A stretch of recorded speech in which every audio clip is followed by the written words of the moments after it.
Hello everyone, my name is Tirumesh Naidu. ఈ YouTube వీడియోలో మనం ఓఎస్ కొన్ని కాన్సెప్ట్ గురించి తెలుసుకోబోతున్నాం. Topics are user mode, kernel mode, system calls and how system calls are working and how system call process requests and role of compiler and interpreters, and we also learning about the Java virtual machine and the how machine code is created, and bytecode is processing. Initially, we dive into the topic, user mode. User mode అంటే ఓఎస్లో ఒక secure place లాంటిది. ఇది mainly applications కోసం వాడతారు. Imagine ఇదొక sand box అనుకోండి. Applications అన్నీ ఈ యూజర్ మోడ్లోనే రన్ అవుతాయి. బేసికల్గా ప్రతి అప్లికేషన్ ఒకటి ఇంకోటి డిస్టర్బ్ చేయకుండా, ఇంకా ఓఎస్ కోర్ ఫంక్షనాలిటీ డ్యామేజ్ చేయకుండా ఉంటాయి. నెక్స్ట్, ఇందులో 2 టైప్స్ ఉన్నాయి: application sand box and protected execution. Application sand box అనేది లిమిటెడ్ రిసోర్స్కి యాక్సెస్ అయి ఉంటుంది. ఇంకా మాలిషియస్ యాక్షన్స్ని ప్రివెంట్ చేయడానికి మనం అప్లికేషన్ శాండ్ బాక్స్ అనేది యూజ్ అవుతుంది. మాలిషియస్ యాక్షన్స్ అంటే ఓఎస్ని డ్యామేజ్ చేయకుండా, ఇంకా వైరస్ ఏమి ఎంటర్ అవ్వకుండా అవన్నీ చూసుకుంటుంది. నెక్స్ట్, ప్రొటెక్టెడ్ ఎగ్జిక్యూషన్ అంటే అప్లికేషన్స్ అన్నీ యూజర్ మోడ్లో రన్ అవుతాయి. ఒక అప్లికేషన్ ఇంకో అప్లికేషన్కి ఐసోలేట్ అయ్యి ఉంటాయి. అంటే ఇప్పుడు కోర్ ఇంపార్టెంట్ పార్ట్స్ ఉంటాయి కదా, ఓఎస్ పార్ట్స్ అనేవి, వాటిని ఏమి డ్యామేజ్ చేయకుండా ఒక అప్లికేషన్ రన్ అయినప్పుడు ఆ అప్లికేషన్ అనేది ఆ యూజర్ మోడ్లో రన్ అవుతుంది. ఇంకో అప్లికేషన్ రన్ చేస్తున్నప్పుడు అది కూడా only with in the limit, ఒక సెక్యూర్ బౌండరీ లాగా ఆ బౌండరీలో మాత్రమే ఆ అప్లికేషన్ అనేది రన్ అవుతుంది. నెక్స్ట్ వచ్చేసరికి కెర్నల్ మోడ్ అనేది heart of the operating system control అనమాట. ఎందుకంటే ఇది ఒక మెయిన్ ఆఫీస్ లాంటిది. Kernel mode has more power.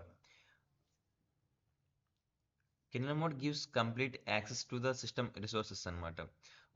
OS can manage, handle hardware and perform all critical tasks అనమాట. సిస్టమ్ కంట్రోల్ అంటే కెర్నల్ మోడ్ అనేది ప్రతిదాన్ని కంట్రోల్ చేస్తుంది. సిస్టమ్ రిసోర్సెస్ అని, హార్డ్వేర్, సాఫ్ట్వేర్, ఇంకా it's do some important tasks like memory management చేస్తుంది, system management చేస్తుంది, process management చేస్తుంది. హార్డ్వేర్ అబ్స్ట్రాక్షన్ అంటే ఒక అబ్స్ట్రాక్షన్ లేయర్ని ప్రొవైడ్ చేస్తుంది. అబ్స్ట్రాక్షన్ లేయర్ అంటే హార్డ్వేర్ కాంప్లెక్సిటీస్ అన్ని అప్లికేషన్స్ నుండి హైడ్ చేస్తుంది. సో దీనివల్ల అప్లికేషన్స్ అనేవి సింపుల్గా క్రియేట్ అవుతాయి. సో అప్లికేషన్ డెవలప్మెంట్ అనేది simple, it become easy to handle. So డెవలపర్స్కి ఈజీగా ఉంటుంది డెవలప్మెంట్ చేయడానికి. కెర్నల్ మోడ్లో ఓఎస్ అనేది ఫుల్ పవర్ కంట్రోల్తో రన్ అవుతుంది. సో కెర్నల్ మోడ్ అంటే ఆటోమేటిక్గా it's equal to the OS control అనమాట. సిస్టమ్ కాల్స్ అంటే ఏంటి? బేసికల్గా సిస్టమ్ కాల్స్ అనేవి applications bridge acts like A bridge between user mode and kernel mode. User mode అనేది ఓన్లీ ఆ application with in the user మోడ్లో మాత్రమే రన్ చేయగలదు. అది కెర్నల్ మోడ్లో పర్మిషన్ తెచ్చుకోలేదు. కెర్నల్ మోడ్ అనేది ఇంటరాక్ట్ అవుతున్నప్పుడు ఓన్లీ సిస్టమ్ కాల్స్ని మాత్రమే రీడ్ చేయగలదు. సో సిస్టమ్ కాల్స్ వచ్చేసరికి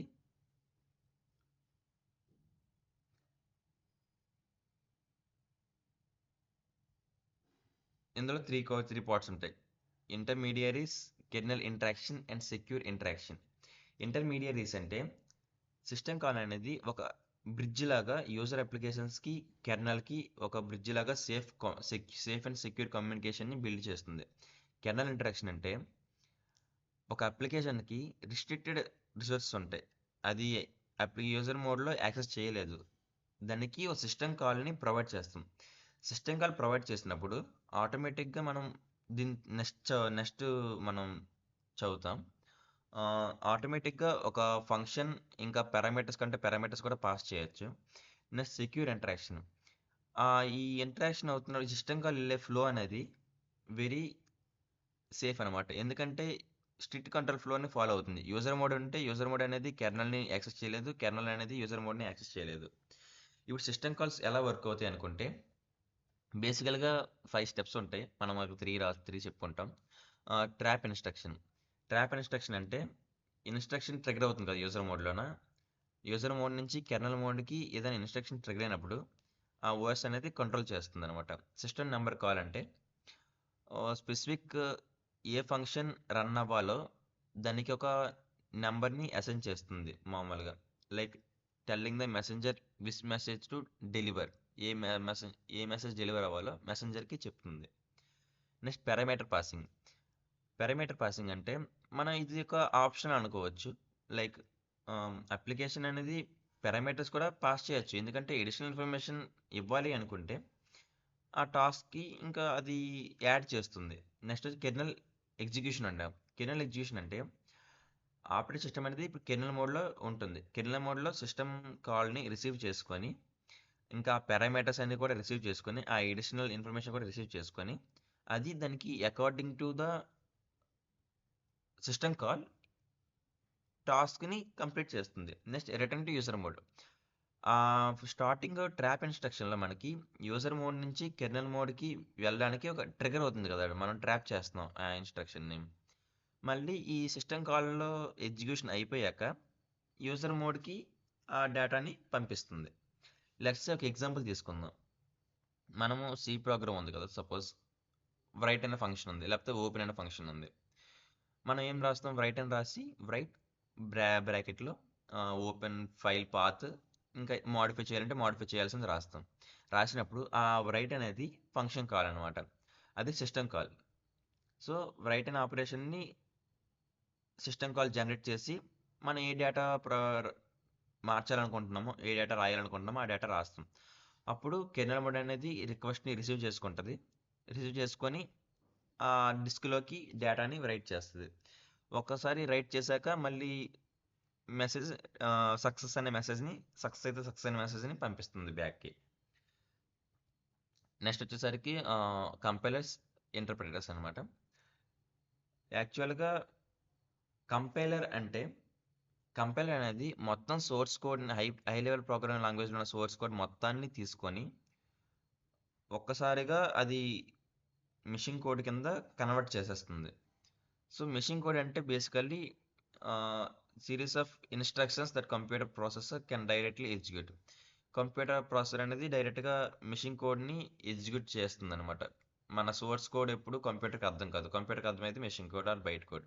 సో ఆ కోడ్ని ఎగ్జిక్యూట్ చేస్తుంది. నెక్స్ట్ ఇంటర్ప్రిటర్స్ అంటే అవి సోర్స్ కోడ్ తీసుకుని లైన్ టు లైన్ ఎగ్జిక్యూషన్ చేస్తాయి.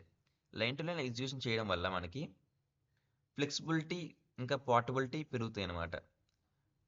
ప్రతి లైన్ టు లైన్ ఎగ్జిక్యూషన్ చేయడం వల్ల మనకి ఎర్రర్ అనేది ఈజీగా ఐడెంటిఫై చేయొచ్చు. నార్మల్గా మనము ఇప్పుడు డిఫరెన్స్ సిమిలారిటీస్ చూసామనుకో, సిమిలారిటీ ఏంటంటే కంపైలర్ ఇంకా ఇంటర్ప్రిటర్ రెండు కూడా హై లెవెల్ ప్రోగ్రామ్ లాంగ్వేజ్ని కంప్యూటర్ అండర్స్టాండబుల్ లాంగ్వేజ్ కింద కన్వర్ట్ చేస్తాయి. రెండిట్లోనూ ఎర్రర్స్ డిటెక్ట్ చేస్తే, కాకపోతే రెండు డిఫరెంట్ టైంలో ఎర్రర్స్ని ఇవ్వచ్చు. డిఫరెన్స్ చూస్తే ఎగ్జిక్యూషన్ స్పీడ్లో కంపైలర్ కోడ్ అనేది ఫాస్ట్గా రన్ అవుతుంది అనమాట. ఎందుకంటే మొత్తం టోటల్ అంతా మిషన్ కోడ్ కింద ఒకసారి కన్వర్ట్ అయిపోతుంది కాబట్టి, మిషన్ కోడ్ అనేది కంప్యూటర్కి అండర్స్టాండ్ కాబట్టి ఈజీగా రన్ అయిపోతుంది. అదే ఇంటర్ప్రిటర్కి వచ్చేసరికి లైన్ టు లైన్ అది మిషన్ కోడ్ కింద కన్వర్ట్ అవ్వాలి, కంప్యూటర్ అర్థం చేసుకోవాలి. సో ఇట్స్ టేక్ టైం అనమాట. పోర్టబిలిటీ అంటే ఇంటర్ప్రిటర్ కోడ్ అనేది మోర్ పోర్టబుల్, ఎందుకంటే అది ఏ సిస్టంలో అయినా సరే రన్ చేసుకోవచ్చు అనమాట. Compiler code maybe platform specific ఉండొచ్చు. సో ఇంటర్ప్రిటర్ కోడ్ మాత్రం ప్లాట్ఫామ్ ఇండిపెండెంట్ అనమాట. డెవలప్మెంట్ స్పీడ్ అంటే ఇంటర్ప్రిటర్ అనేవి ఫాస్ట్ అనమాట. డీబగ్ చేయడానికి ఈజీగా ఉంటాయి. ఎందుకంటే లైన్ టు లైన్ చెక్ చేయడం వల్ల ఎర్రర్ వస్తే మనకి ఆ లైన్లో ఎర్రర్ ఉంది అని ఈజీగా మనకి అర్థమవుతుంది. అదే కంపైలర్ అయితే మొత్తం టోటల్గా ఎర్రర్లు ఇస్తుంది. సో మనం we have to understand each and every error and we have to identify the error అని. నెక్స్ట్ జేవిఎం అంటే బేసికల్గా Java virtual machine.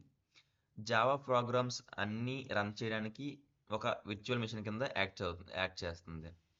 It is like A special computer with in your computer. Okay, means it allows Java code to run on any platform irrespective of the underlying operating system అనమాట. It's like ఏ జీవం is like A translator. ఇది mini computer అని చెప్పాం కదా! మీ కంప్యూటర్‌లో mini computer లాగా work చేస్తుందని. ఎందుకంటే మనం జావా ప్రోగ్రామ్స్ అనేవి ఇండిపెండెంట్‌గా రన్ చేయడానికి జేవీఎం అనే మెషిన్‌ని వాడుతాం. ఇందులో 3 టాస్క్స్ ఉంటాయి. First class loader, byte code verifier, execution engine. Class loader అంటే ఏమి లేదు. జావా క్లాసెస్ అన్నీ జేవీఎం మెమరీలోకి లోడ్ చేస్తది. It's acts like a library అనమాట. So load Java class and Java memory for execution manage in the class hierarchy. Next byte code verifier. Byte code verifier అంటే load చేసిన byte code checks whether it is safe or not అనమాట. Because whenever it is not safe it preventing malicious code execution. Malicious code అంటే ఏమైనా damage harmful code ఉన్నా సరే ఏమున్నా సరే byte code verify చేస్తుంది బైట్ కోడ్ అనేది. Next execution engine. Execution engine అంటే వెరిఫై చేయించిన బైట్ కోడ్ని ఎగ్జిక్యూషన్ చేస్తుంది. It's like a actual worker, like it's just executes the byte code. It interprets or compiles is to the machine code for execution. Compile చేశాక అది run చేసి అవుట్పుట్ని ఇస్తుంది.